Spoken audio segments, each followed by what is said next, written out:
फर्जंद जेव्हा रिलीज झाला तेव्हा माझी एक मैत्रीण आहे, ती बाहेर गावी राहते, बाहेर राज्यात राहते म्हणजे. ओके.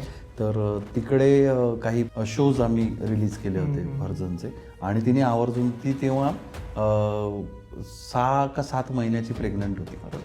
आणि तिने जाऊन डॉक्टरांना विचारलं की मला माझ्या मित्राचा चित्रपट आहे पहिला, तर आम्हाला बघायचा आहे तो कुटुंबियांना जाऊन, तर आम्ही जाऊन बघू शकतो का माझ्या या अवस्थेत. तर डॉक्टरने सांगितलं की काही नाही, कॅलिब्रेटेड साऊंड असतो, तर तुम्हाला फार काही त्रास नाही होणार, तर तुम्ही जाऊन बघू शकता. तर तिने मला असं नमूद केलं पुढे की त्या पोटातल्या बाळाची चित्रपट बघताना अशी विलक्षण हालचाल झाली की तशी तिने गेल्या 6 महिन्यात अनुभवली नव्हती. तर हे जे मराठी रक्त आहे आणि छत्रपती आपल्या सगळ्यांच्या जीन्समध्ये आहे असं आपण म्हणतो, तर त्याचा तो म्हणजे मला अक्षरशः डोळ्यात पाणी आलं ती जेव्हा सांगत होती, आणि ती खूप वर्णन करून उत्साहाने